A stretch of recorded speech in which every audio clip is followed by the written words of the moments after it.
एक योग प्रशिक्षिका म्हणून कार्यरत असताना मला अनेक जण हा प्रश्न विचारतात की आपण जेव्हा योगासनांना सुरुवात करतो तेव्हा कुठले योगासन पहिले केलं पाहिजे, तसंच प्राणायाम करत असताना कुठला प्राणायाम आपण पहिले करायला पाहिजे. तर सर्वांनी लक्षात घ्या, मनुष्याच्या इंद्रियांना जी सवय त्याने लावलेली असते त्याच सवयीमध्ये ही इंद्रिय कम्फर्टेबल असतात. त्याच्या जरा जरी बाहेर गेलं म्हणजे त्याचं रुटीन सोडून थोडंसं काहीतरी वेगळं केलं की त्या मनुष्याला असं वाटतं की हा मी नाही, असं वेगळं आणि विशेष काहीतरी जेव्हा तो करतो तेव्हा. म्हणून कसं होतं, स्वतःच्या पायांना असं पकडणं किंवा पाठीमागे वाकणं, पायाला असं अधांतरी उचलून ठेवणं, हे सगळं त्याला असह्य होतं. याचं कारण काय? कारण माणूस कुठल्या स्थितीमध्ये जास्तीत जास्त वेळ असतो, तर ती स्थिती आहे सरळ स्थिती. जसं तो आत्ता उभा आहे तर तो सरळ उभा असतो, चालताना सरळ चालतो, खाली बसलेला असतो तेव्हा सरळ बसतो, पाठीवर झोपलेला असतो तेव्हा सरळ झोपतो. म्हणून पुढे वाकणं, मागे वाकणं, शरीराला पीळ देणं, वळवणं, ताणणं, हे सगळं त्याच्या शरीराच्या क्षमतेच्या आणि विचारांच्या क्षमतेच्या खूप बाहेर असतं. आणि म्हणून जेव्हा एखादा योग प्रशिक्षक आपल्याला एखादं आसन शिकवतो तेव्हा ते आपल्याला जमत नाही, ते आपल्याला कठीण वाटतं. का? कारण शरीराची तेवढी क्षमता नाही. मग आपण कुठल्या योगासनाने सुरुवात केली पाहिजे, तर शरीराला ज्या स्ट्रेचेसची गरज आहे ते स्ट्रेचेस, ते ताण शरीराला पहिले दिले पाहिजेत. खरं तर कुठलं आसन पहिले करावं, कुठले व्यायाम प्रकार पहिले करावे, हे सगळं या सगळ्याला कुठलेच एक क्रायटेरिया नाही आहे. पण तुम्ही शरीराची जी नैसर्गिकरित्या जी ठेवण आहे ती लक्षात घेता तुम्ही पुढे जायला पाहिजे. खरं तर कुठल्याही योगासनांनी सुरुवात केली तरी ते उत्तमच, कारण महत्त्वाचं काय, सुरुवात होणं महत्त्वाचं आहे. पण आपण लक्षात घेऊयात शरीराची जी नैसर्गिकरित्या ठेवण आहे त्यानुसार आपण कुठले स्ट्रेचेस पहिले द्यायला पाहिजेत. आता तुम्ही ऑब्झर्व केलं आहे का, जेव्हा आपण एखाद्या जागेला भरपूर वेळ बसून असतो, मग ते कुठलेही तुम्ही काम करत असाल, लॅपटॉपवरती काम करण्यासाठी तुम्ही बसलेले असाल, अभ्यास करण्यासाठी तुम्ही एका जागेवर बसलेले असाल, तर अशा वेळेस खूप वेळ आपण बसल्यानंतर आपोआप आपले हात वरती जातात आणि असा ताण आपण देतो. थोडं हातांना ताणतो, थोडं पाठीला वळवतो, म्हणजे नॅचरली आपल्या शरीराला ताण हवेत. मग हे ताण आपण पहिले देऊयात. ऊर्ध्व हस्तोत्तनासनापासून सुरुवात करूयात. हे बघा, या स्थितीतून एक पाय बाहेर घ्यायचा. आपल्या दोन्ही खांद्यांमध्ये जितकं अंतर आहे तितकं अंतर आपल्या दोन्ही पायांमध्ये आपल्याला ठेवायचं.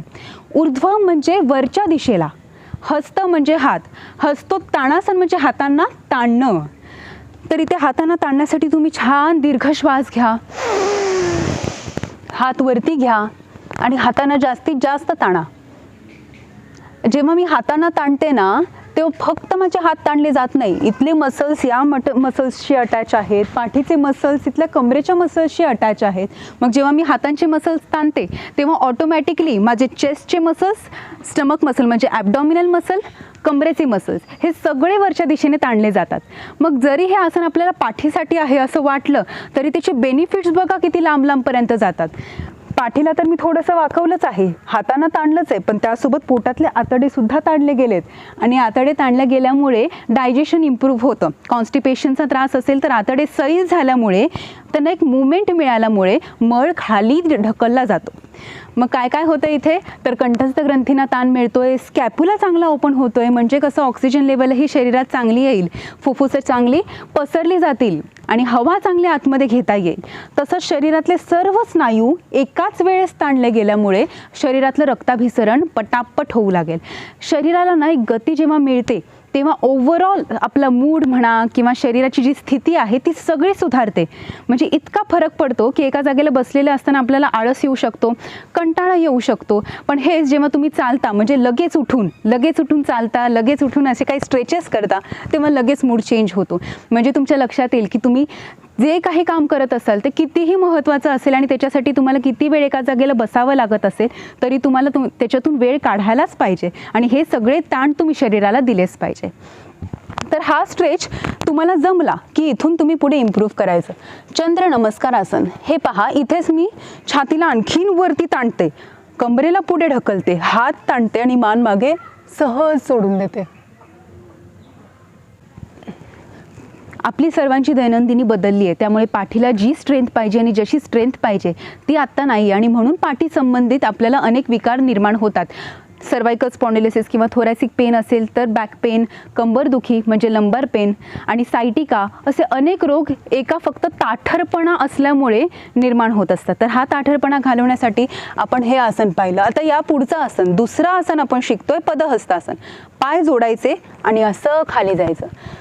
मी जी आसनं दाखवते ती तुम्हाला पूर्णपणे जमली नाहीत तरी चालेल, कारण आपला आजचा विषयच हा आहे की सुरुवात कशी करायची. त्यामुळे मी तुम्हाला सुरुवातीच्या स्टेजेसच काही दाखवते. तर तुम्ही सुरुवातीला असं शरीराला खाली सोडून देऊ शकता. यामुळे तुमचे काफ आणि हामस्ट्रिंग ताणले जातील, कमरेतले सगळे मसल्स मोकळे होतील. याचा उपयोग नी पेनसाठी आणि सायटिका आणि व्हेरिकोज वेन्ससाठी होईलच, पण तसंच मेंदूच्या दिशेने जास्तीत जास्त रक्ताभिसरण यात होतं. दुसरा प्रकार, तुम्हाला जमलं की हात खाली टेकवा. हात खाली टेकवायला जमले की जरा पायांच्या शेजारी घ्या. हेही तुम्हाला जमलं की डोकं असं आत न्या.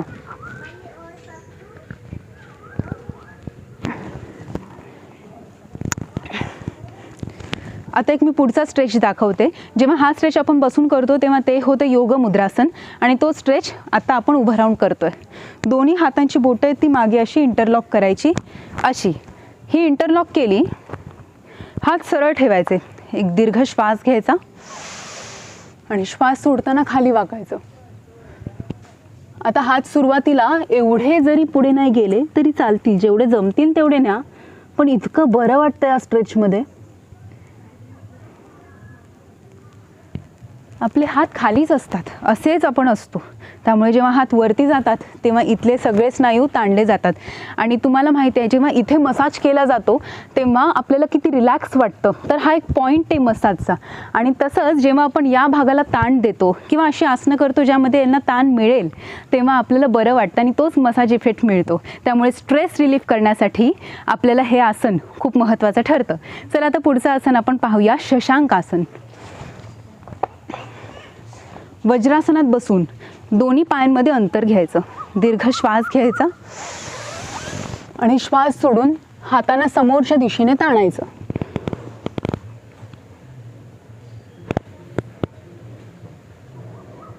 तुमची लवचिकता जरी कमी असेल तरी सुद्धा यात असं पोक काढू नका. लवचिकता कमी असेल तर तुम्ही थोडंसं वर राहा आणि असं समोर बघा. महत्त्वाचं तर हे आहे की पाठीला असा बाक निर्माण झाला पाहिजे. मग तो असा होऊ देत किंवा लवचिकता चांगली असेल तर या पद्धतीने होऊ देत. याच्याच आजूबाजूला असणारी योगासने मी पण दाखवते. इथेच तुम्ही पाय जॉईन केले आणि मुठी अशा ओटी पोटावर ठेवल्या की हे होतं मंडूकासन.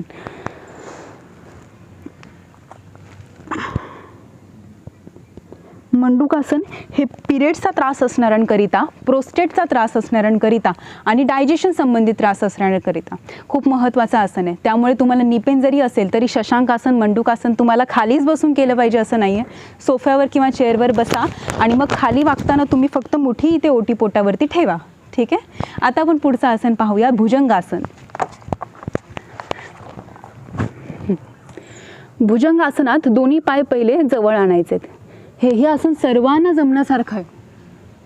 फक्त इथे चुका काय करतात ना, अनेक लोक मी पाहिलंय, हात समोर ठेवतात आणि खालीच बघून असे वागतात. असं वाकलं की काय होतं, फक्त कमरेचा भाग ताणला जातो. पण आपल्याला इथे 33च्या 33 मणके वाकणं अपेक्षित आहे. मग त्यासाठी टेक्निक काय आहे ती मी तुम्हाला दाखवते. भुजंगासन हे सूर्यनमस्कारांमध्ये देखील केलं जातं, त्यामुळे तुम्ही त्याची टेक्निक नीट शिकून घ्या. हे पहा, पहिले मी माझे एल्बोज आतमध्ये घेतले. सेकंड स्टेप, मान वर घेतली. थर्ड स्टेप, छाती जरा वरती उचलली आणि मान अजून वर घेतली. फोर्थ स्टेप, हात सरळ केले पण सरळ करताना मान वरच ठेवली. Fifth, back.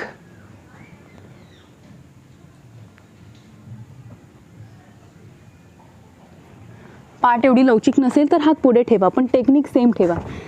अजून बघा, नौकासन पहा.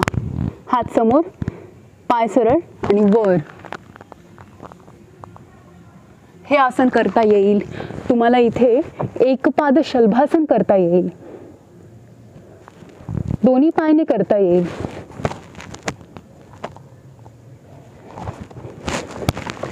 योगासनांमध्ये कसं आहे, तुम्हाला एक आसन जमलं की त्याच्या आजूबाजूची सगळी आसनं तुम्हाला हळूहळू जमायला लागतात. तुमची फॉरवर्ड बेंडिंग थोडी इम्प्रूव्ह झाली की तुम्हाला हे जानुशिरासन, पश्चिमोत्तानासन अशी सर्व आसनं ज्याच्यात पुढे वाकलं जातं अशी सगळी फॉरवर्ड बेंडिंग तुमची वाढणार.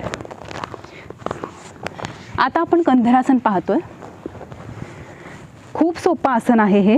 पाठीवर झोपून आपण दोन्ही हातांनी पायांना पकडायचं, दीर्घ श्वास घेऊन श्वास सोडायचा. कंबर जास्तीत जास्त वर. आसनांमध्ये आणखीन एक महत्त्वाची गोष्ट की आपण आपली पूर्ण इंटेन्सिटी वापरली पाहिजे. कंबर उचलायला आपल्याला सांगितली आपल्या प्रशिक्षकाने, तर आपण कंबर फक्त एवढी उचलतोय की अजून पूर्ण स्ट्रेंथ वापरून आपण हातान दिलं. यावरती अवलंबून असतं की तुम्हाला या आसनाचे किती फायदे मिळणार आहेत ते. त्यामुळे तुम्ही त्या प्रेझेंट मुमेंटमध्येच थांबून नीट लक्ष देऊन श्वासावर, शरीराच्या प्रत्येक स्नायूवर लक्ष देऊन हे आसन करायचं असतं. असं हळूहळू लक्ष देत आता तो ताण गेला पाहिजे. त्यासाठी तुम्हाला अधिक वेळ आसनांमध्ये थांबलं पाहिजे आणि सराव वाढवला पाहिजे. तर मी सांगत होते जेव्हा एखादं आसन कठीण जातं तेव्हा काय करायचं. जसं आता मी चक्रासन दाखवते.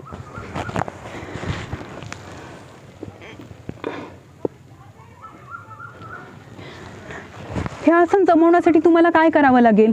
ठीक आहे, चक्रासनात तुम्हाला कंबर पूर्ण उचलता येत नाही, पण मग कंधरासनात फक्त अशी कंबर एवढी उचलू शकता. ही प्रॅक्टिस करून करून तुमच्या पाठीची लवचिकता वाढेल. तसंच चक्रासनात तुम्हाला हातांवरती संपूर्ण वजन घ्यायचं आहे, तर मग हातांची स्ट्रेंथसुद्धा वाढायला पाहिजे. तर त्यासाठी तुम्ही हे अधोमुख श्वानासन करा. यात 2-3 मिनिट होल्ड करा. त्यानंतर हे वसिष्ठासन करा.